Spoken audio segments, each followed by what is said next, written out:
Bom dia, meus irmãos, graça e paz, que a alegria do nosso Senhor esteja culminando em nossos corações nesse dia que o Senhor nos deu. Nós agradecemos por essa oportunidade de estarmos juntos, mais uma vez louvando ao Senhor, aprendendo da sua palavra, e que Deus possa nos abençoar nesse dia, possamos continuar trabalhando com afinco para o Senhor. Amém?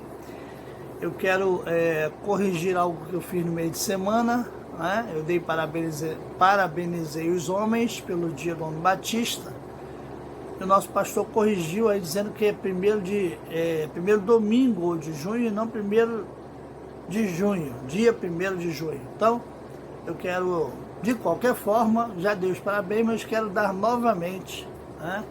Dizer que o Senhor os abençoe, digo nos abençoe, né? Também sou homem batista, com muita satisfação, e que Deus nos oriente, né?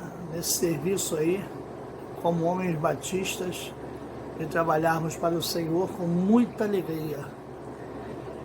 Que esse seja um dia abençoado na presença do Senhor. Amém? Muito bem, meus irmãos. Hoje nós vamos falar sobre um assunto extremamente sério, que são as heresias, né? O assunto que nos trata essa manhã, o estudo da EBD, fala sobre heresia. E nós vamos trabalhar esse assunto de forma a desvencilharmos algumas coisas e aprendermos juntos sobre aquilo que o autor nos escreve acerca dessas heresias, usando aí o apóstolo Paulo como referência para o combate dessas heresias. E o texto proposto para nós é o texto de 1 Coríntios, capítulo 2, versículos 6 a 16, que eu quero convidar os irmãos a lermos nesse momento esse texto, que fala sobre a sabedoria de Deus para os homens, né? E diz assim a palavra do Senhor: No entanto, transmitimos sabedoria entre os que são maduros, não, porém, a sabedoria deste mundo, nem a dos poderosos desta época, que são reduzidos a nada. Pelo contrário, transmitimos a sabedoria de Deus em mistério, a sabedoria que estava oculta e que Deus predeterminou desde a eternidade para a nossa glória. Nenhum dos poderosos deste mundo conheceu essa sabedoria, porque se a tivessem conhecido, jamais teriam crucificado o Senhor da glória. Mas, como está escrito, nem olhos viram, nem ouvidos ouviram, nem jamais penetrou em coração humano o que Deus tem preparado para aqueles que o amam. Deus, porém, revelou isso a nós por meio do Espírito, porque o Espírito sonda todas as coisas, até mesmo as profundezas de Deus. Pois quem conhece as coisas do ser humano, a não ser o próprio espírito humano que nele está? Assim, ninguém conhece as coisas de Deus, a não ser o Espírito de Deus. E nós não temos recebido o Espírito do mundo, e sim o Espírito que vem de Deus, para que conheçamos o que por Deus nos foi dado gratuitamente. Disto também falamos, não em palavras ensinadas pela sabedoria humana, mas ensinadas pelo Espírito, conferindo coisas espirituais como espirituais. Ora, a pessoa natural não aceita as coisas do Espírito de Deus, porque lhes são loucura, e ela não pode entendê-las, porque elas se discernem espiritualmente. Porém, a pessoa espiritual julga todas as coisas, mas ela não é julgada por ninguém. Pois quem conheceu a mente do Senhor para que o possa instruir? Nós, porém, temos a mente de Cristo. Amém? Vamos orar ao Senhor? Senhor, nós te agradecemos, ó Pai, por essa manhã, te agradecemos pelo estudo, ó Pai, que ora vamos trabalhar juntos, Senhor, que o Teu Espírito Santo nos ajude a compreender aquilo que porventura esteja difícil ao nosso conhecimento, para que possamos, ó Pai, aprender aquilo que o Senhor permite nos aprender, permite nos conhecer de Ti, Senhor, para que possamos ensinar a outros, Senhor, que irão chegar depois de nós. Muito obrigado, Pai, pela Tua igreja reunida nesse momento, ó Pai. Muito obrigado pela Igreja Batista Central em Rocha Sobrinho. Muito obrigado pelas Tuas igrejas espalhadas na face da terra, que neste momento também estão reunidas em EBD, Pai. Muito obrigado por essa escola que tanto nos abençoa. Ajuda-nos, Senhor, nesta manhã, e nós te agradecemos em nome de Jesus. Amém, Pai. Muito bem, queridos. Falar sobre heresia é falar sobre aquilo que tenta distorcer aquilo que é verdade bíblica, aquilo que é verdade do ponto de vista do nosso Deus. Deus quer que possamos conhecer o que é verdadeiro, para que nós possamos ensinar aquilo que é verdadeiro também. Nós só podemos ensinar aquilo que nós aprendemos. E sabemos que todas as coisas que estão registradas na Bíblia foram cuidadosamente separadas para nós pelo nosso Deus. Então o cuidado que nós temos que ter é exatamente de transmitirmos com segurança aquilo que Deus coloca em nossas mãos, aquilo que Deus nos dá conhecimento, para que possamos desta forma transmitirmos a verdade. Nós não queremos coisas absurdas, nós queremos como o nosso Senhor Jesus queria, as coisas simples, né, para o povo entender, falar de forma simples sobre coisas que são simples. E uma coisa que o Evangelho é simples, o Evangelho tem simplicidade. Ele atinge a todas as pessoas, desde o mais humilde do seu saber, do seu conhecimento, até o mais culto dos homens. O mesmo texto que fala ao coração do analfabeto, vai falar ao coração do doutor, né, formado lá em PhD e outras coisas parecidas, porque é algo que vem de Deus, através do seu Espírito. E isso só pode ser compreendido, como o texto que lemos, através do Espírito que Deus colocou em nós. O Espírito Santo de Deus que vem habitar em nós, ele vai testificar com o nosso Espírito aquilo que é de Deus e aquilo que não é. Por isso nós precisamos tomar cuidado quando as pessoas vêm para nós e fazem-nos perguntas. Se não soubermos responder, não temos que enrolar as pessoas, não temos que tentar dar uma resposta agradável, não. Se eu não sei, eu digo não sei, vou procurar saber, vou pesquisar, para que você possa aprender também, para que eu possa te ajudar a conhecer isso que você está querendo tirar dúvida, ok? O texto, né, do nosso querido saudoso pastor Exaltino nessa lição inicia nos dizendo o seguinte: um dos méritos de Paulo foi tirar o cristianismo do casulo do judaísmo e torná-lo uma fé universal. O evangelho é vinho novo, que não cabe em outros velhos, Mateus 9,17. Paulo foi escolhido para esta missão, Mateus 9, 15 e 16, e lutou fortemente com os que queriam judaizar o evangelho. Nós vemos isso em Atos 15, de 1 a 3. Ele entendeu que o evangelho era algo novo, que continuava a revelação dada aos pais, mas descontinuava o judaísmo, isso é, descaracterizava o judaísmo. Isso é, o judaísmo deixava de existir na sua totalidade em relação ao evangelho, porque o que eles queriam era fazer do evangelho algo deles, totalmente deles, e isso Deus não queria, ok? Por isso então que nós precisamos ser verdadeiros e pregar o verdadeiro evangelho.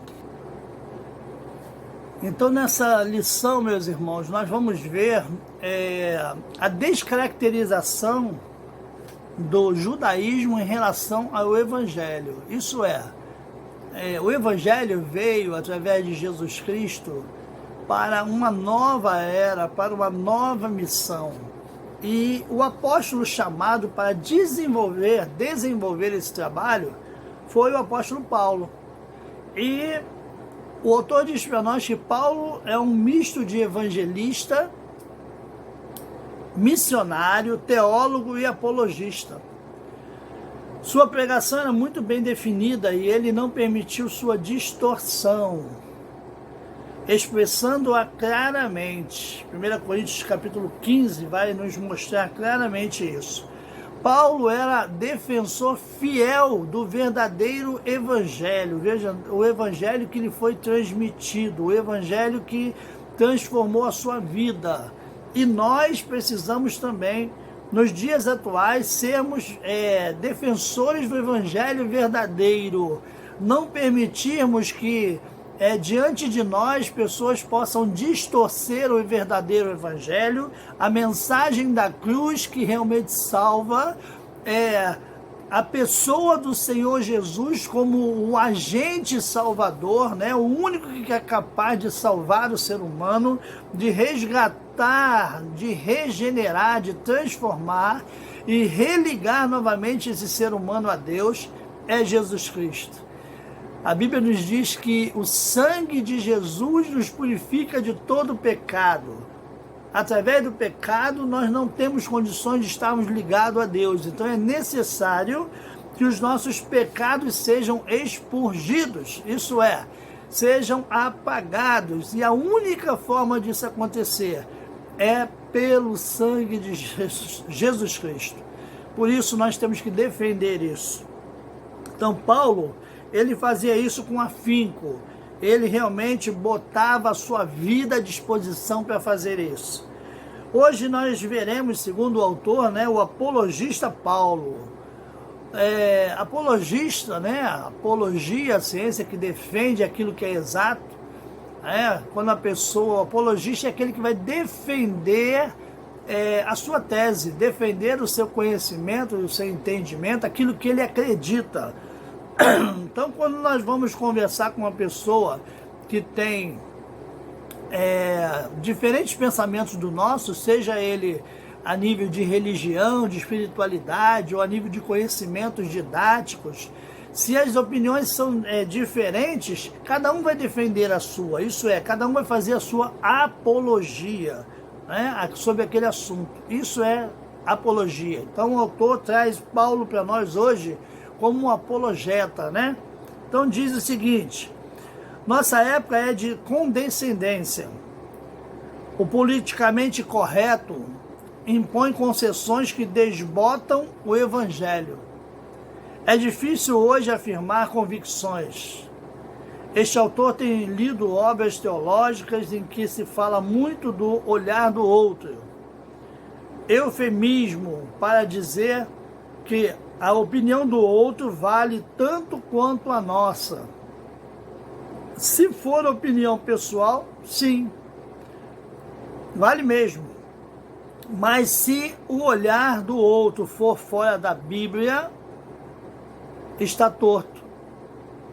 Qualquer olhar fora da ótica bíblica está errado. Por isso, é oportuno ver a postura de Paulo diante das heresias e aprender com ele. Então, queridos, nós aprendemos, né, desde a nossa meninice, né, o nosso início no Evangelho, que as Escrituras, a Bíblia Sagrada, são a nossa regra de fé e prática. Então, nós acreditamos nas Escrituras pela fé que o Senhor colocou em nós, pela fé em Cristo Jesus. Nós acreditamos que a Bíblia Sagrada é a palavra de Deus, direcionada aos homens para dar segurança e trazer salvação. E nós acreditamos nisso. E por isso nós colocamos em prática tudo o que ela nos ensina, ou pelo menos deveríamos colocar em prática, né? Devemos colocar em prática, porque nós aprendemos isso. Ela é a nossa regra de fé e prática. A Bíblia tem resposta para tudo que nós precisarmos. Então Paulo, ele vai deixar claro para a gente, nesse evangelho aqui de Coríntios, os ensinamentos de que se uma pessoa discordar de nós, ok, ela tem direito a ter a opinião pessoal dela, mas eu não tenho que concordar com ela se ela estiver fora do conceito bíblico, fora daquilo que a Bíblia ensina, porque a minha regra, a sua regra de fé e prática, depois de nos entregarmos a Jesus, é o quê? É nada mais, nada menos que seguir as orientações do Senhor Jesus através da sua palavra. Então, se a pessoa não é convertida em Jesus, ela não tem o Espírito Santo. Se ela não tem o Espírito Santo, ela dificilmente vai entender a Bíblia. Ela pode entender algumas histórias bíblicas, mas aquilo que é oculto para quem não tem o Espírito Santo, ela não vai entender. Pode ser o doutor que for, ter PhD no que for, não vai entender, porque nós sabemos disso. As pessoas mais humildes dentro das nossas igrejas conseguem compreender coisas que esses doutores não vão compreender, porque Deus revela-se a quem Ele quer, da maneira que Ele quiser, através do seu Espírito, e só há revelação de Deus ao ser humano através do seu Espírito. Por isso, então, só compreende a palavra de Deus com afinco aqueles que já entregaram sua vida ao Senhor Jesus. Por isso nós defendemos, por isso nós sabemos aquilo que é contrário à palavra de Deus, aquilo que vem a ser heresia, aquilo que vai bater, vai chocar com aquilo que o Senhor nosso Deus ensina. E o Paulo, ele vai falar sobre isso. O primeiro ponto fala que o problema com os judaizantes era o seguinte: os judaizantes, eles surgem cedo, né? Bem antes do evangelho, né? Da vinda do Senhor Jesus. O evangelho nasceu no judaísmo. O evangelho nasceu no judaísmo. Preste atenção nisso, dentro do judaísmo. Mas diz que o evangelho vai romper com o judaísmo. Atos capítulo 15 vai nos mostrar isso. Os judaizantes queriam torná-lo uma seita judaica. Insistiram e perseguiram Paulo por toda a sua vida. Fizeram um estrago doutrinário nas igrejas da galáxia. E a gente vai ver isso aí em Gálatas, toda a epístola de Gálatas aí. Aliás, o estudante da Bíblia deve ler toda a epístola de Gálatas para ter uma ideia do ensino judaizante. É bom, né? Nós temos isso. Aliás, lermos a Bíblia toda. Mas aqui a orientação para entendermos um pouco mais dessa seita. Gálatas fala bastante, Paulo orienta bastante sobre essa seita aí. E o Paulo entendeu que a justificação pela lei anularia o evangelho. Isso aqui é muito sério, irmãos, muito sério. Pessoas que estão trocando e invertendo o conceito que é bíblico. A justificação, ela é pela fé em Cristo e não pela lei. Nós já falamos bastante sobre isso. Nada que eu possa fazer, eu não tenho mérito na minha salvação, eu não tenho competência para me salvar. Nenhum ser humano tem condições, por mais eloquente, por mais sincero, por mais honesto que ele possa ser, por mais boa criatura que ele possa ser, ele terá condições de, pela lei, pelas obras, alcançar a salvação. Nós sabemos que a salvação é pela graça. Então, os judaizantes, os judeus, eles entendiam o seguinte: se eu cumprir toda a lei, acabou e ponto final. É isso que eu tenho que fazer. E nós não entendemos isso desta forma, não aceitamos. Porque se eu aceitasse isso, eu estaria anulando a morte do Senhor Jesus na cruz do Calvário. Então, a obra da cruz deixaria de ter o seu valor. E isso é uma heresia, entender que pela lei nós podemos ser salvos. Então, queridos, se é heresia, né, se vai ao contrário do que a palavra de Deus ensina, nós jogamos fora. Nós não compactuamos. Nem mesmo para agradar um amigo, para agradar um familiar, nós devemos fazer isso. Aquilo que é correto, não importa com quem estejamos conversando. E isso é muito sério, devemos ter nossa posição com afinco. A justificação é pela fé em Cristo. Por nenhum outro meio nós alcançamos justificação, ok? Essa é a verdade. Alguns hoje tentam judaizar o evangelho, né? Tornar o evangelho novamente seita.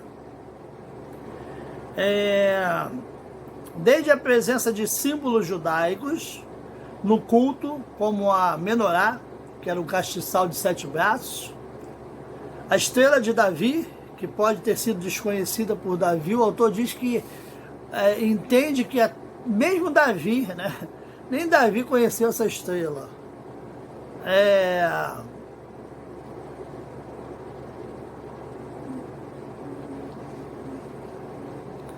E a bandeira de Israel nos templos, até indumentária como o kippá, né, que é um vestuário.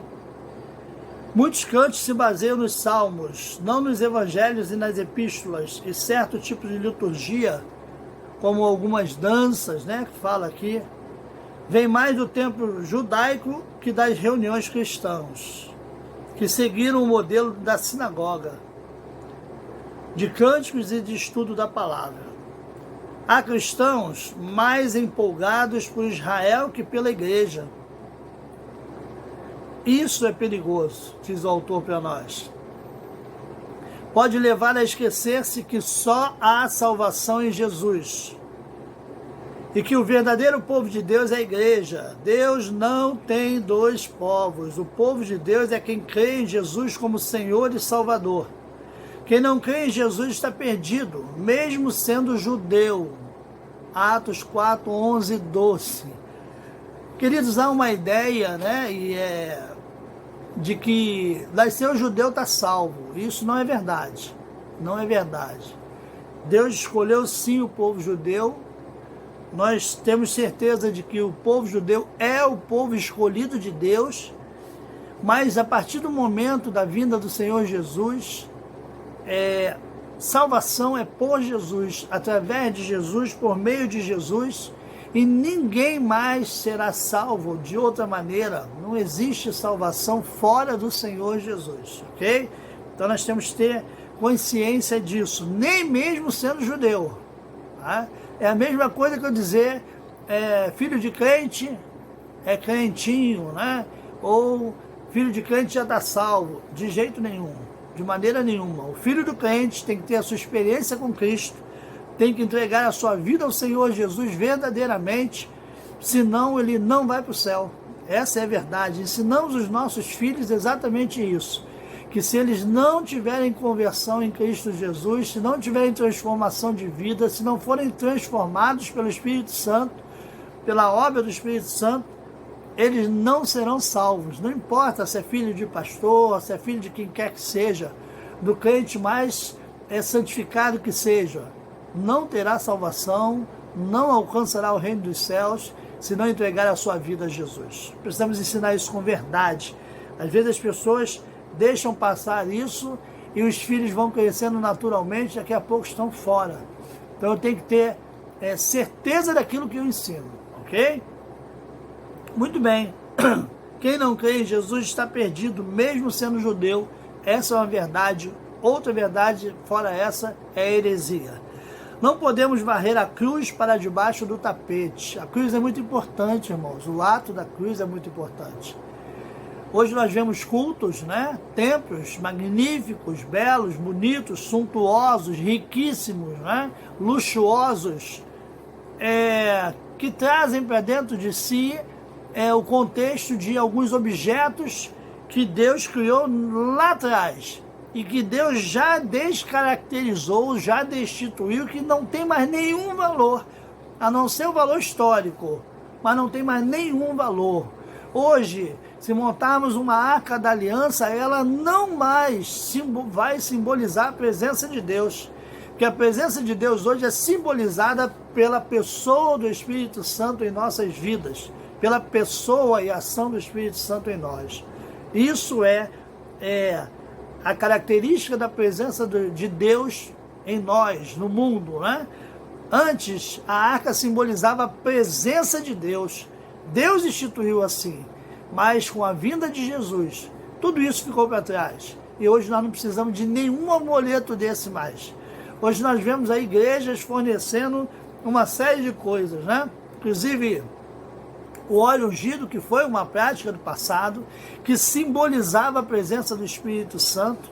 E hoje, se nós temos o Espírito Santo, nós não precisamos de mais nada que simbolize a presença do Espírito Santo. Por isso não usamos óleo ungido. Nós temos no passado, né, vários objetos que faziam parte da liturgia do culto, simbolizando algumas coisas que Deus caracterizou.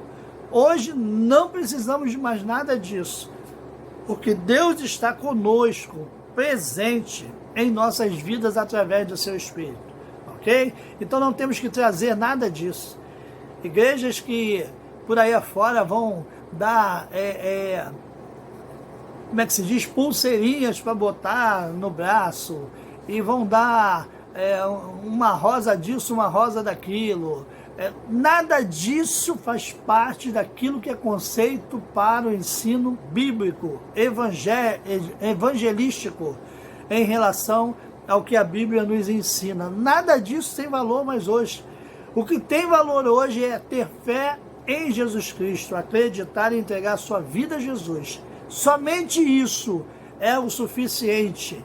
E como disse Deus para o apóstolo Paulo, a graça do Senhor é suficiente para nós, ok? Fora disso, é heresia. Eu não posso me apegar em nada mais que não seja a pessoa do Senhor Jesus, para tudo aquilo que eu precisar, amém? Muito bem, dando sequência aí, não podemos varrer a cruz, né, como eu havia dito, para debaixo do tapete. Ela é central à nossa fé, o ato salvífico de Cristo na cruz do Calvário. O único Cristo digno de fé é o crucificado. Ninguém mais foi crucificado para a salvação dos homens. Nosso monte é o Calvário, não o Sinai ou o Sião. Somos filhos da cruz e não da lei. A salvação não vem pela lei, mas pela graça por meio da fé. Isto não pode ser esquecido. Há cristãos que são inimigos da cruz e seu fim é a condenação. Se você não é amante da cruz, que é onde foi declarado a salvação do ser humano, se você não valoriza a obra de Cristo na cruz, você não tem parte com Deus. E quantas pessoas acham que isso é apenas uma história, um conto, e não acreditam? Por isso essas pessoas não têm como fazer parte da obra de Cristo, fazer parte do Evangelho, da obra de Deus na terra. E essas pessoas não alcançam salvação por si. Elas precisam ser transformadas pelo Espírito Santo. E assim, então, elas verão a glória de Deus e falarão daquilo que é verdadeiro. Então, a salvação é pela graça e nunca por outro meio. Isso não pode ser esquecido, né? Como foi dito aqui. Não podemos ser inimigos da cruz. Precisamos, sim, estarmos atentos àquilo que o nosso Deus quer que possamos ensinar, pregar e defender. Amém? Então, nós somos amantes da cruz, somos defensores da cruz, da obra salvífica de Cristo na cruz do Calvário. Isso que é verdade e é isso que precisa ser ensinado. Muito bem, irmãos. O ponto 2 da lição fala sobre o gnosticismo, né? Que era uma seita, um movimento esotérico, né? Como ainda temos alguns por aí hoje. O gnosticismo era um movimento esotérico que ensinava a salvação pela gnosis. Pela gnosis, quero dizer. O conhecimento, né? Que quer dizer conhecimento. Sobrevive hoje no racionalismo cristão e certas instituições secretas e ocultistas. Escritos antigos, Dom Simão, o mago,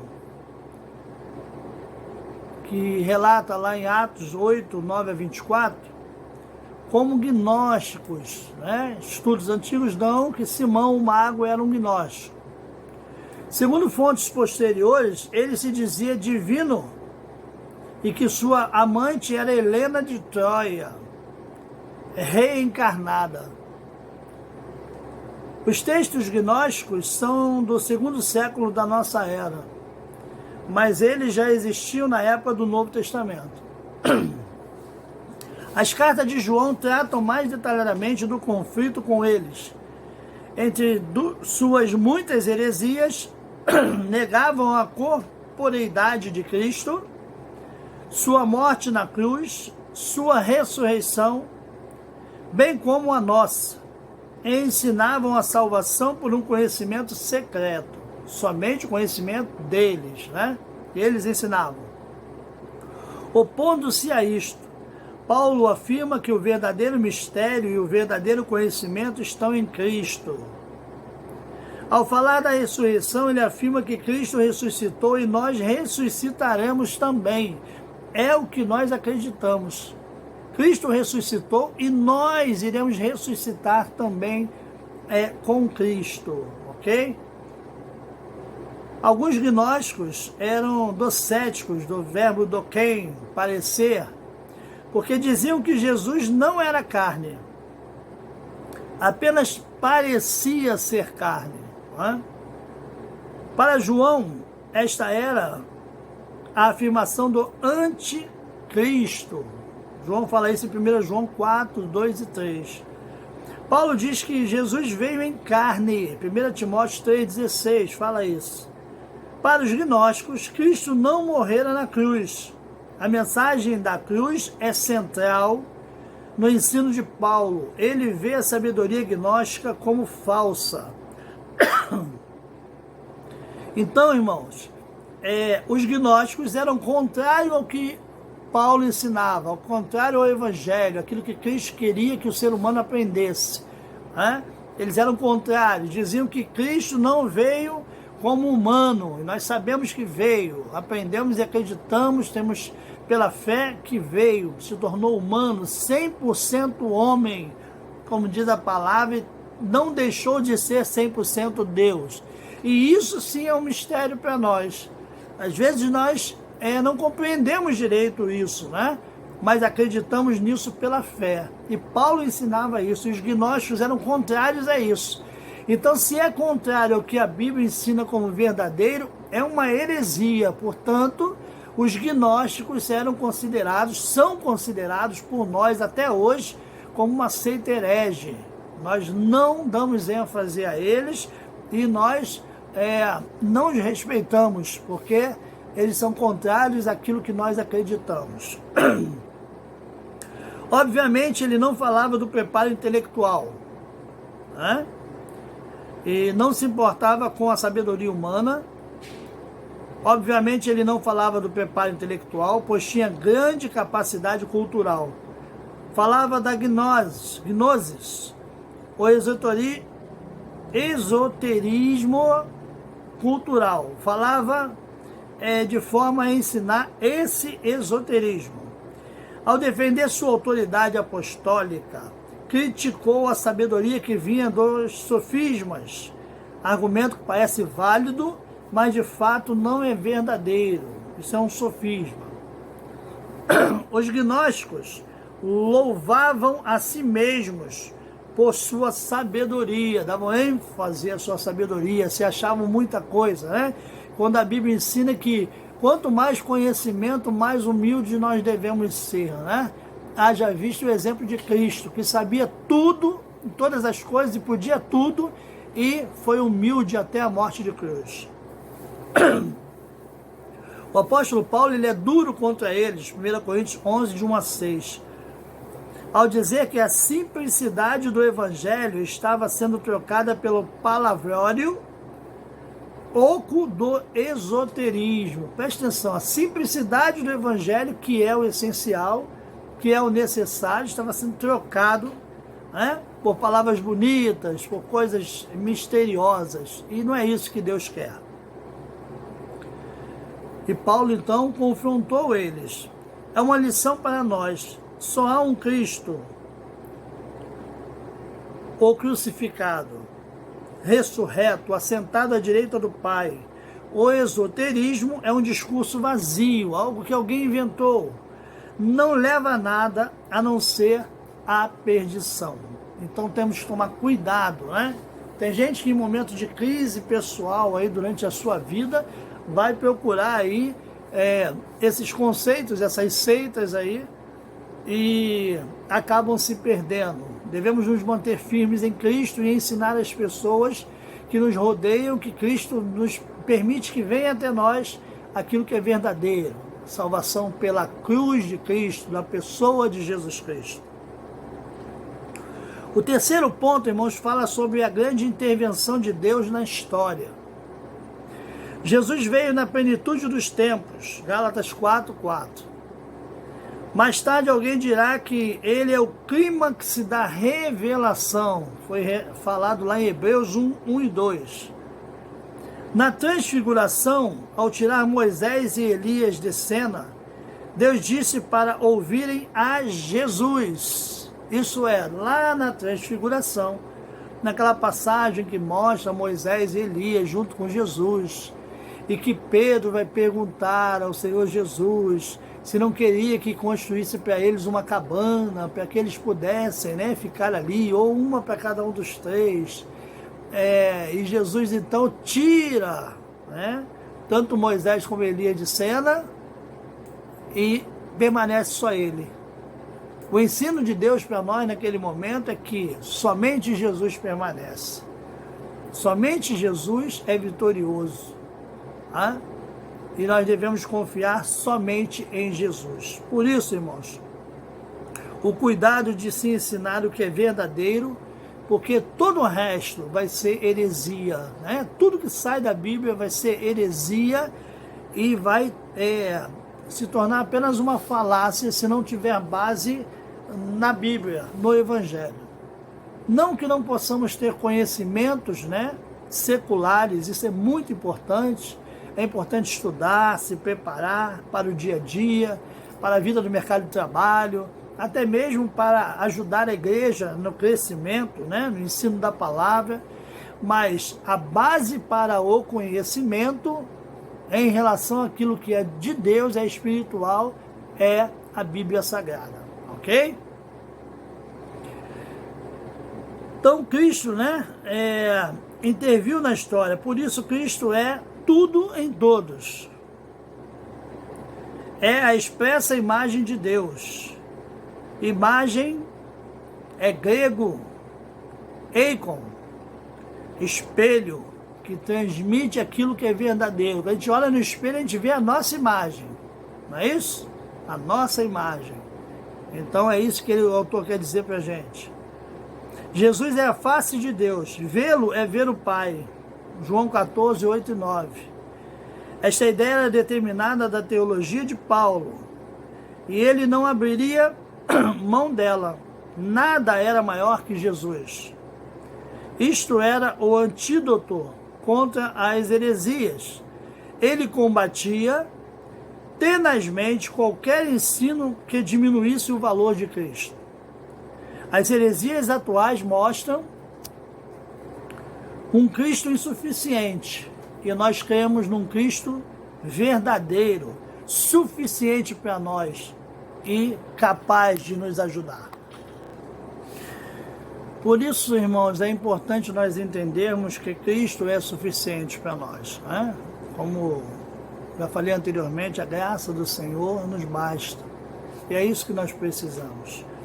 As heresias vão mostrar o contrário, que Cristo não vale a pena, que Cristo é insuficiente, precisamos até de Cristo sim, mas precisamos de mais algumas coisas para completar aí, para realmente estarmos bem. Isso não é verdade.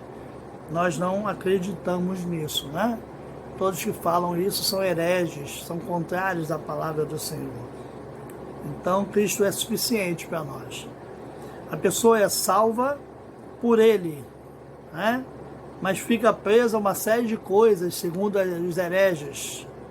Fica presa a demônio, a maldição de palavra, a maldição hereditária, precisa de reza forte, de um guru, para quebrar as maldições, não é isso? Precisa de um culto específico para estarmos aí ficando livre de qualquer tipo de coisa aí, qualquer opressão. E a graça do Senhor Jesus, ela é suficiente para nós. Você, como servo do Senhor, como salvo em Jesus Cristo, cada um de nós temos o direito de livre acesso ao Pai, de conversarmos com Ele, pedirmos a Ele para que nos oriente. Nós não precisamos de mais nada. Nós não precisamos de nenhum mentor espiritual, nós não precisamos de nenhum guru, nós não precisamos de nenhum culto específico, especial para isso ou para aquilo. Nós temos acesso a Deus através de Jesus Cristo em qualquer momento da nossa vida, em qualquer hora do dia.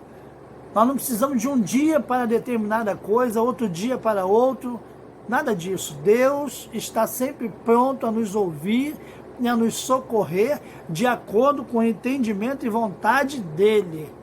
Ele escolhe fazer nas nossas vidas o que Ele quer, ok? Não precisamos de nenhum amuleto. Nada disso precisamos mais. A heresia vai mostrar um Cristo fraco e demônios fortes. E nós sabemos que isso é mentira.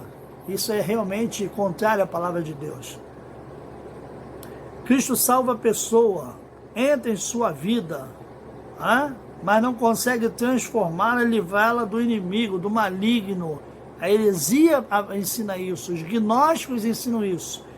Nós ensinamos que uma vez que Cristo entra na sua vida, uma vez que você permite e escolhe isso, você está salvo, liberto de qualquer tipo de demônio, de qualquer influência maligna, se você se firmar e estiver seguro em Jesus Cristo. Nesta visão, o salvo precisa de alguma coisa além de Cristo. Isso não é verdade, já falamos. Eis as bases das heresias. Cristo é algo mais e não o algo suficiente. E nós não podemos acreditar nisso. Ele é a palavra de Deus, João 1, de 1 a 14. O clímax da revelação, segundo a Bíblia, Hebreus 1, 1 e 2. A expressa imagem de Deus, Colossenses 1,15, tem um nome sobre todo nome, Filipenses 2, 9 a 11. E sobre todo joelho se dobrará em nome do Senhor Jesus. E só há um mediador entre Deus e os homens, Jesus Cristo, o homem. Então, a palavra de Deus nos dá base para confiarmos e acreditarmos somente em Jesus Cristo. Mas os hereges insistem. Cristo e os dons, Cristo e outra revelação, o livro dos Mormons, escritos pentecostais, neopentecostais. Nós temos aí os espíritas falando do evangelho de Allan Kardec, coisas parecidas, que são com certeza heresias. Precisamos recuperar a centralidade da pessoa de Jesus Cristo na vida da igreja. Ela é dele. Ele a comprou com seu sangue, comprou a igreja, comprou cada um de nós. Pastores e líderes não são seus donos. Pastores e líderes são homens de Deus chamados, capacitados, ungidos por Deus para uma determinada missão na igreja de Deus. Mas a igreja pertence ao Senhor Jesus e a nenhum homem, ok? Precisamos estar atentos a essas colocações que às vezes as pessoas falam, O dono da igreja. Não existe isso para nós. O dono da igreja é Jesus Cristo. Apenas tomam conta dela para ele, os pastores, os líderes. Precisamos pregar e ensinar sobre Jesus. Sua figura está desbotada em muito cântico que nos fala, Sentimentos do adorador, mas não do adorado. Culto em que Cristo não seja o centro. Cântico em que Cristo não seja glorificado. Pregação em que Cristo não seja anunciado. É tudo problemático, É sujeito a ser heresia. Deve ser repensado. O autor nos chama a repensar isso, ok? Cristo deve ser o centro de tudo. Tudo é para Ele, criado para Ele e feito para Ele. Tudo que vier às nossas mãos, façai com todas as suas forças para Cristo. Para pensar e agir, o antídoto das heresias é uma cristologia forte. Se a pessoa e a obra de Jesus são bem enfatizadas, a igreja está vacinada. Se perder Jesus de vista, a igreja corre risco. Por isso, fazemos 3 observações. Primeiro é recuperarmos o valor da cruz na fé cristã. Sim na cruz, sim na cruz. Sempre melhorio. Amarremos nossas igrejas à cruz de Cristo. Cristo é o centro. Segundo, a igreja é um evento cristológico. Seu carro-chefe não é o louvor, nem o pregador, nem sua eclesiologia, nem metodologia, nem forma de culto, nem nada disso. Cristo é a razão de ser da igreja. Isso é a centralidade do ensino que devemos pregar e ensinar. Terceiro, para fechar, nada além do Novo Testamento. Cristo é o clímax da revelação e, no dizer de Lutero, o cânon dentro do cânon. Cristo é o cânon dentro do cânon. Ele é a chave para se entender as Escrituras. Sem ele não há salvação nem entendimento das Escrituras. Amém? Nós louvamos a Deus pela vida do pastor Exaltino, falecido, saudoso, pastor Exaltino Gomes de Oliveira, por esse estudo, e que o Senhor continue a nos abençoar. Tenhamos ainda um culto abençoado, um dia abençoado e logo mais um culto da noite. Vamos orar? Senhor, nós queremos te agradecer. Muito obrigado, Pai, por essa manhã, por esse estudo que compartilhamos junto à tua igreja, pelo que podemos aprender através da tua palavra desta manhã. Muito obrigado por tudo que o Senhor tem feito por nós. Continue abençoando a tua igreja, continue abençoando o teu servo, nosso pastor Cláudio. Continue dando orientação ao teu filho, ó Pai, para direcionar a tua igreja com a direção vinda dos céus. Muito obrigado por tudo e nos ajude a ajudá-lo. Nós te agradecemos por tudo em nome de Jesus. Amém. Que Deus nos abençoe e um dia abençoado, irmãos. Graça e paz, irmãos. Bom dia a todos. Somos gratos a Deus, pela semana que findou, pelo mês, que se iniciou, o primeiro domingo do mês, hoje, E somos gratos a Deus por tudo que Ele tem feito em nossa vida. Estamos também agradecidos por mesmo nessa pandemia nós podermos louvar, engrandecer e bendizer o nome do Senhor. Não podemos estar presencialmente, mas estamos virtualmente e isso é motivo de darmos graça ao Senhor por podermos estar, cultuando ao nosso Deus junto, virtualmente, E nós agora vamos orar, agradecendo a Deus por tudo, Querido e eterno Deus, graças te damos por tudo que tem feito em nossa vida, nosso Deus, pelo seu grande amor por nós, por ter morrido na cruz pelos nossos pecados, nosso Deus, e vive estar com cada um de nós, nosso Deus. Te pedimos, nosso Deus, por todos os nossos familiares que ainda não te aceitaram como único Salvador, que eles possam vir te aceitá-lo, nosso Deus, com o culto que se inicia, que tudo que seja feito seja para a honra e glória do seu nome, nosso Deus. Já te agradecemos também pelo estudo que acabamos de fazer, que a cada dia nós possamos estar mais atento à tua palavra, aprendendo mais e mais de ti, Senhor. É o que nós te pedimos, com perdão dos nossos pecados, em nome pelo amor de Jesus. Amém. Nós agora vamos ler 2 Coríntios 4, de 16 a 18. 2 Coríntios 4, de 16 a 18. Nos diz assim: o desígnio e o efeito das aflições. Por isso não desanimamos, pelo contrário, mesmo que o nosso homem exterior se corrompa, contudo o nosso homem interior se renova de dia em dia, porque a nossa leve e momentânea tribulação produz para nós eterno peso de glória acima de toda comparação, não atentando nós nas coisas que se veem, mas nas que se não veem, porque as que se veem são temporais, e as que se não veem são eternas. Que nós não possamos não nos desanimarmos, né, em meio a essa pandemia, nos alegarmos em Cristo, pois sabemos que Ele está atento a tudo nesses momentos difíceis, né, e está conosco a cada momento, né. Nós agora vamos cantar o hino de número 406, Confiar em Cristo. A letra diz assim: Cristo, Cristo, já confio em teu nome, em teu poder. Cristo, Cristo, bem amado, faze minha fé crescer. Que a nossa fé possa crescer a cada dia, né? Em meio a essa pandemia, que possamos estar colocando Deus na frente de tudo, né?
Continuando a nossa programação, como hoje seria o primeiro domingo, seria dia de ceia, né? Mas como nós não estamos, né, presencialmente na igreja, mas mesmo assim nós vamos ler um texto baseado na crucificação. João 19,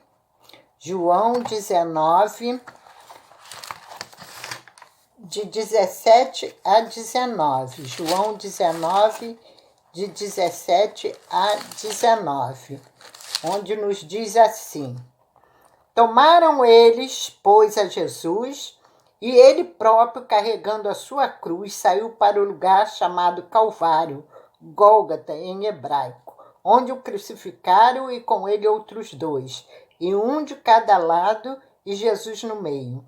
Pilatos escreveu também um título e o colocou em cima da cruz. O que estava escrito era Jesus Nazareno, o Rei dos Judeus. Jesus, né, foi crucificado pelos nossos pecados. Ele derramou o sangue dele na cruz por cada um de nós. Nós agora vamos cantar o hino de número 119, é Fidelidade. Hino 119, Fidelidade. Logo após, a irmã Débora estará orando, passando a palavra para o nosso pastor.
Nós te louvamos, ó Pai, e bendizemos o teu nome santo, na beleza de toda a tua santidade, Pai querido.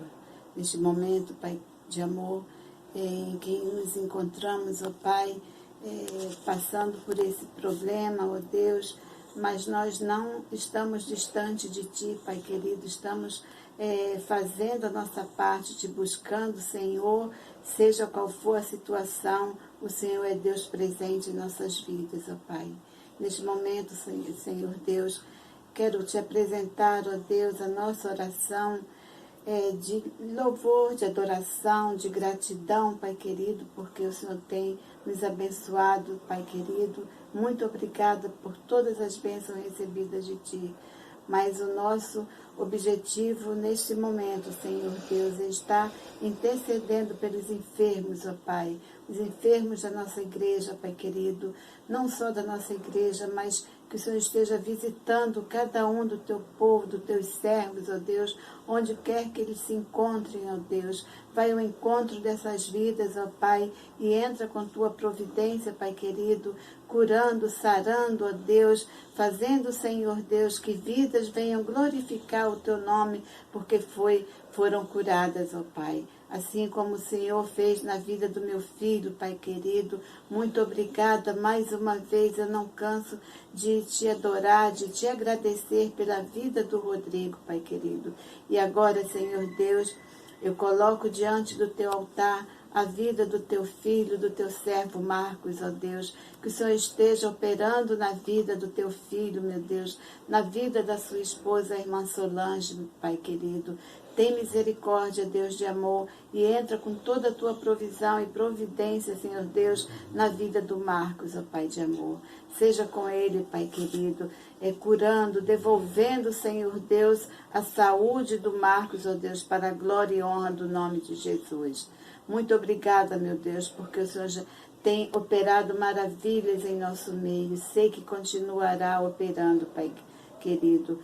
Ó Deus de amor, agora nós estamos, ó Deus, aguardando, Senhor Deus, não com expectativa, mas com amor, a mensagem que o Senhor trará à tua igreja na manhã deste domingo, meu Deus.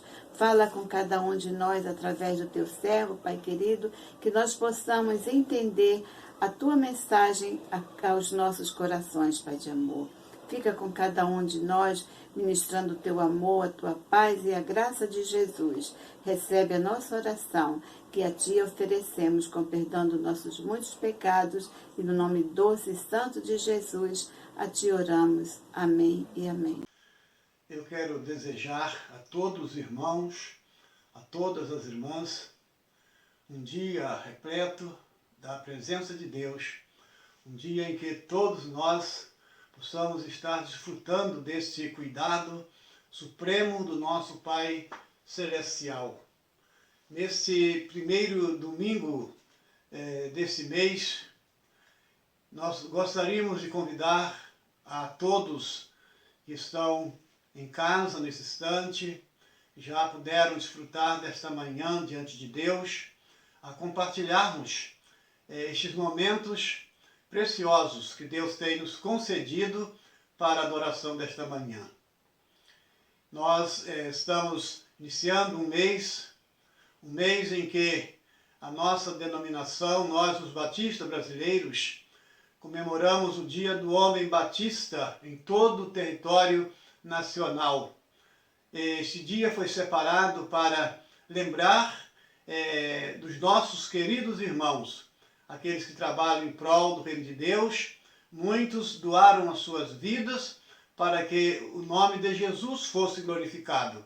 Então, quero desejar nesta manhã a todos os homens batistas de todo o Brasil, todo o mundo, aos países em que também comemoram, que haja uma grande manifestação de glorificação a Deus, de adoração a Deus, por Deus ter escolhido, separado este dia para homenagear nós, os homens batistas. E nós louvamos a Deus por sua vida, por você que tem dedicado seu tempo para a glória do nosso Deus. Nós vamos orar nesse instante e após então a oração, nós estaremos meditando no Salmo número 19, nesses ensinos preciosos da Palavra de Deus. Nosso Deus, nosso Pai, muito obrigado, Senhor, por esta manhã na Tua presença. Muito obrigado, Senhor, por tudo que o Senhor já fez, está fazendo, Pai querido, por nós, através da graça salvadora de Jesus. E agora, ó Deus, quando dedicamos o Senhor nesta manhã, esse culto de adoração, após estudarmos a Tua Palavra, nós queremos, ó Deus, te rogar para que os ensinamentos, ó Deus, deste salmo do Teu servo Davi, em que tanto, Senhor, honrou o Teu nome, seja, Pai querido, também ensinável, Senhor Deus, para todos nós nesta manhã. Os ensinamentos desse salmo possam penetrar nas nossas necessidades e nós sejamos abençoados, ó Deus, pelo Senhor.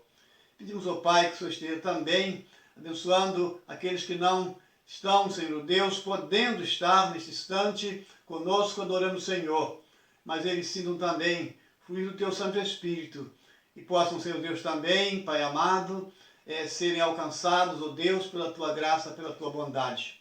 Perdoe nossos pecados, ó Deus, fica conosco Nós oramos agradecidos no nome de Jesus. Amém.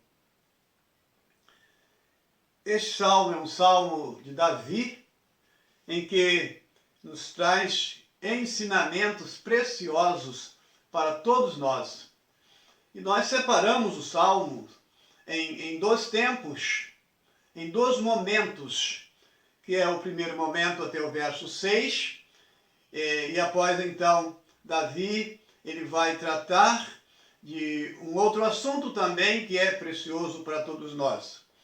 No início desse salmo, nós encontramos duas manifestações da revelação de Deus. A primeira, o salmo inicia nos dizendo, que os céus manifestam a glória de Deus e o firmamento anuncia as obras das suas mãos. Então, nesse início do salmo, Davi ele vai nos chamar a atenção para que possamos olharmos para cima e observarmos como Deus se manifesta a todos nós. A manifestação de Deus, a revelação de Deus através dos céus. Então Deus, ele tem esta grandeza de manifestar a todos nós, não só a nós, mas a todos, a grandeza da sua glória. Paulo, quando escreve à igreja em Roma, lá no capítulo 1, versículo 20, Paulo vai declarar que as coisas invisíveis desde o início da criação do mundo, tanto o seu eterno poder como a sua divindade, se estende claramente, se vê pelas coisas que estão criadas, para que eles fiquem inexcusáveis. Então, ninguém pode dizer que Deus não tem se manifestado a sua revelação a todos nós. Ninguém vai ter desculpas para Deus, o Criador, com respeito a esta revelação natural de Deus. Quando nós olhamos para os céus, nós podemos descobrir em que há um Criador poderoso, glorioso, em que criou todas as coisas, inclusive os céus. É por isso que o salmista diz que os céus manifestam a glória de Deus e o firmamento anuncia as obras das suas mãos. Toda a criação tem as marcas de Deus. Todos nós temos essas marcas do Criador em nosso coração. Deus, ele, quando nos fez sua imagem, sua semelhança, Deus gravou isso em nós. Deus cravou isso em nós, para que pudéssemos perceber em que somos feituras de Deus. E a salmista, em outros capítulos, vai dizer em que nós sentimos anseio de Deus. A nossa alma anseia por Deus, o Deus Criador de todas as coisas. Então, essa primeira manifestação de Deus, manifestação natural, que aparece aqui no capítulo 19, versos de 1 a 4, nos leva a dizer que é uma revelação clara da grandeza de Deus, que fomos criados com um presente de Deus, essa possibilidade, essa capacidade de erguermos os nossos olhos para os céus e então percebermos o quanto Deus nos ama e quanto podemos ver a grandeza de Deus. Vemos a grandeza de Deus através das estrelas. Quantas estrelas de grandeza diferente é a grandeza de Deus. Olhamos para o sol também vemos a manifestação de Deus, o brilho do sol, o nascer do sol, o pôr do sol. Nós vemos a grandeza de Deus. É Deus nos manifestando através do seu poder. Então, os céus manifestam a glória de Deus e o firmamento anuncia as obras das suas mãos. Eu creio que quando o salmista faz estas declarações, foi porque ele ficou maravilhado, ele ficou cheio de alegria ao olhar para os céus e ver esta grandeza de Deus, providência de Deus, para que pudéssemos admirar durante a nossa estadia no mundo. Neste verso 2, então nós vamos ver uma outra revelação de Deus, uma outra maneira de Deus se revelar. Vemos agora a constância na revelação de Deus. O salmista vai dizer, no verso 2, que um dia faz declaração a um outro dia, e uma noite mostra sabedoria a uma outra noite. Essa é a palavra de Deus. Sem linguagem, sem fala, ouvem as suas vozes em todas as partes do mundo, em toda a extensão da terra, se ouvem a voz de Deus através deste mistério, através dessa grandiosidade de Deus, essa engenhosidade da criação. Nós podemos ver Deus se revelando através das estrelas, através do sol, através do dia, através da noite, em toda a extensão da terra. É Deus se manifestando, né? E Deus dando uma chance ao homem para que o homem possa descobrir através desta segunda revelação de Deus, que é revelação constante, diuturnamente. Deitamos já na esperança de, se Deus nos der vida, nós no dia seguinte estaremos dando continuidade às nossas atividades.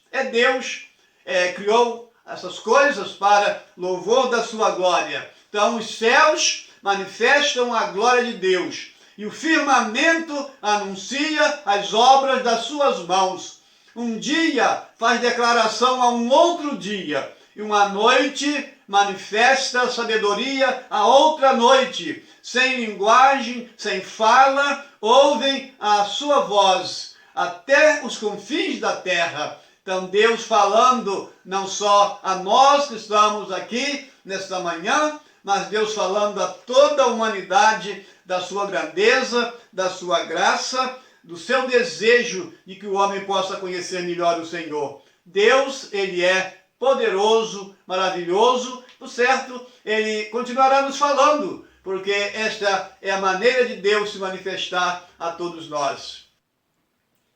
Nós encontramos também o salmista Davi dizendo, neste capítulo 3 da palavra de Deus, capítulo 3, verso 3 do capítulo 19, sem linguagem, sem fala, ouve-se as suas vozes em toda a extensão da terra. Estende a sua voz e as suas palavras até o fim do mundo. Deus se manifestando sem linguagem, sem fala, mas as pessoas percebendo a sua voz até os confins da terra. Tem sido assim a manifestação de Deus. Alguns chegam até imaginar, pensar, que esta enfermidade, esta epidemia que estamos vivendo praticamente mundialmente, é a voz de Deus. É Deus se manifestando, dizendo às pessoas que é necessário. Elas devem buscar o Senhor. Elas devem se render ao Senhor. Elas devem depender do Senhor. Deus tem a sua maneira prática. Deus tem a sua maneira grandiosa. Alguns dizem que é um método didático de Deus ensinar as nações. E nós estamos aprendendo com essa ação de Deus. Sem linguagem, sem fala, ouvem as suas vozes em toda a extensão do mundo.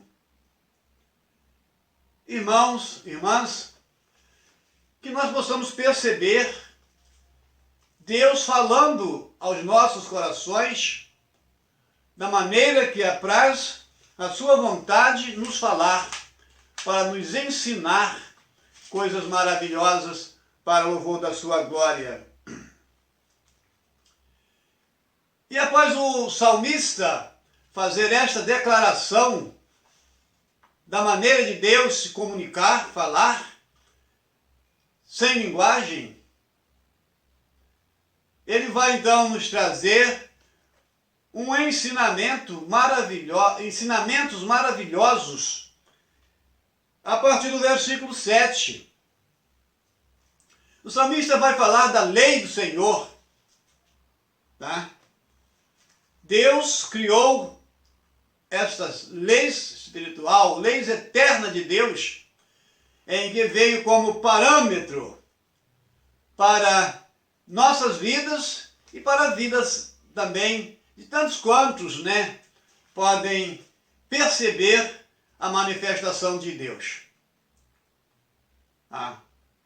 Então, a lei de Deus, segundo o salmista, no verso 7, a lei do Senhor é perfeita e refrigera a alma.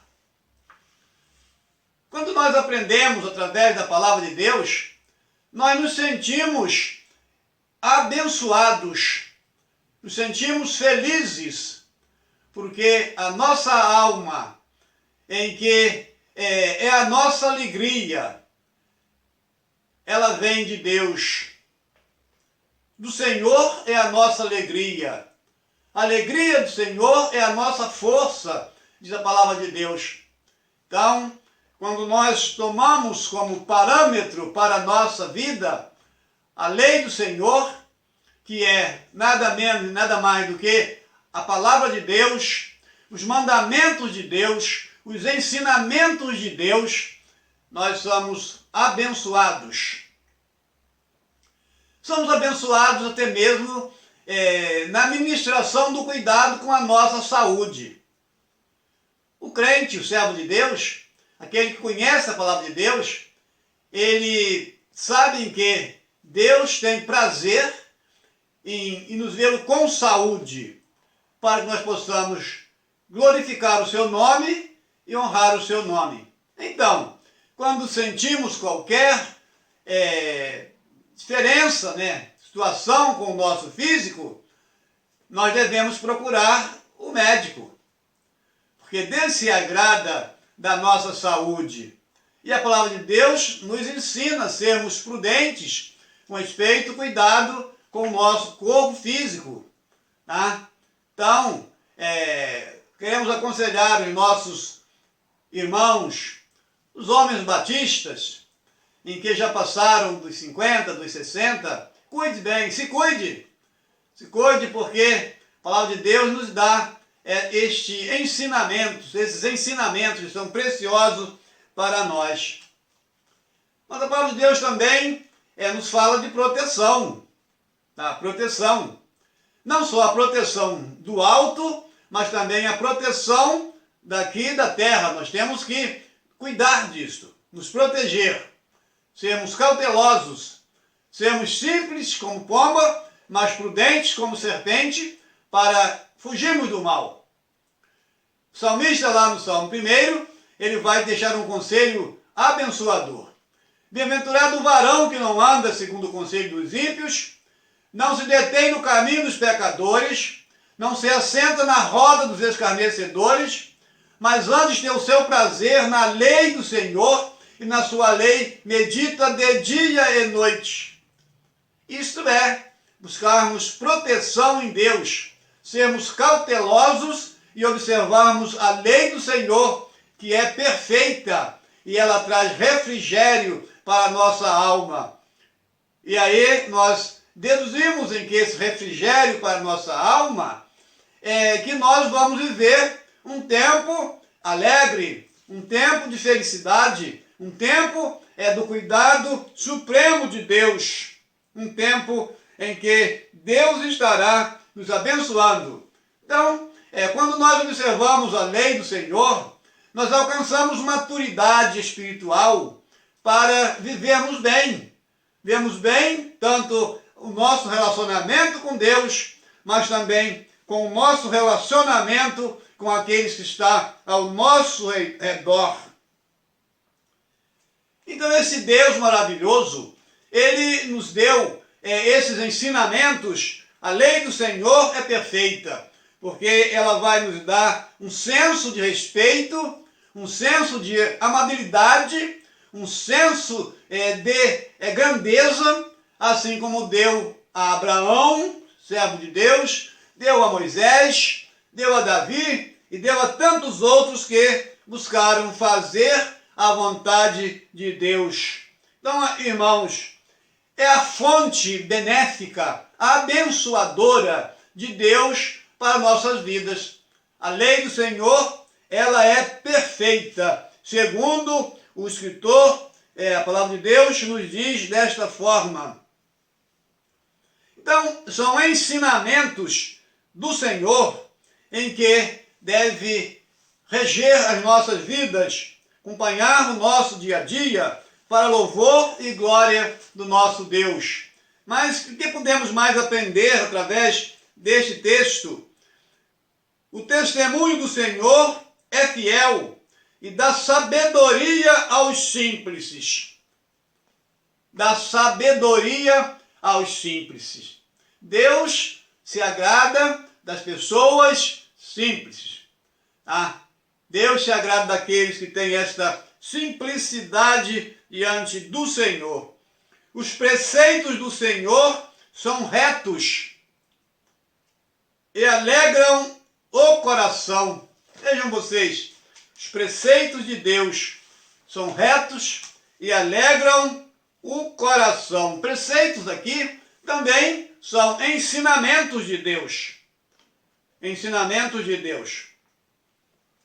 Não são confusos. Não há enganos. São retos. Entendeu? Os ensinamentos de Deus ensinamentos que vêm para nos abençoar, para nos trazer aos nossos ouvidos as coisas que Deus quer que nós com clareza possamos ouvir. Ouvir dele através da palavra. Instruirmos sobre a trajetória das nossas vidas. Os ensinamentos de Deus para nós. E finalmente, o temor do Senhor é bom. É bom para todos nós. O temor do Senhor é o princípio da sabedoria, segundo a própria palavra de Deus. Então, pessoas que não têm temor de Deus, por certo, não vivem bem. Porque não aprendem como deve se portar com respeito à harmonia que devemos ter com aqueles que nós convivemos no nosso dia a dia. É por isso que é preciso pensarmos nesse temor do Senhor. Não é medo de Deus, não. É temor. Não é ficar paralisado diante das circunstâncias que às vezes se aproximam de nós, mas é avançarmos em direção a Deus, aquele que é poderoso para fazer, segundo Paulo, infinitamente mais do que nós pensamos ou nós pedimos. Então esse Deus é o Deus em que não erra, é um Deus em que as suas promessas são verdadeiras. O escritor encerra dizendo que é mais precioso que ouro, do que ouro. Então, esse relacionamento com Deus é mais precioso do que o ouro. Porque o ouro, ele pode ter muito valor, mas não é eterno. Não é eterno, não será eterno. Porque o fogo, ele derrete o ouro. O fogo, ele vai aniquilar o ouro.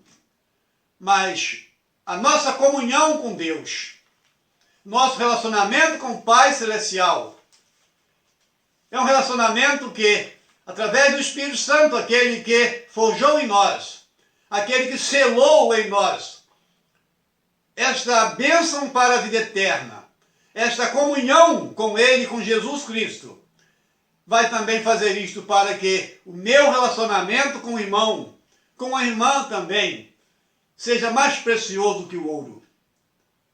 Por mais que o ouro tenha valor, mas o valor que eu dou ao meu irmão, à minha irmã, aquele que serve ao Senhor Jesus comigo na obra de Deus, deve ser um valor superior. É um valor que vai fruir bênção para a eternidade. Não é um valor que apenas tem valor aqui, mas tem valor também para a eternidade. Que Deus nos ajude a pôr em prática esses ensinamentos da palavra de Deus e possamos valorizar as revelações de Deus através da natureza, através dessa voz silenciosa do Senhor, mas também valorizarmos essa comunhão que temos através de pôr em prática a lei de Deus, o ensinamento de Deus, os mandamentos de Deus, para que as nossas vidas sejam vidas agradáveis ao Senhor. Que Deus abençoe a todos.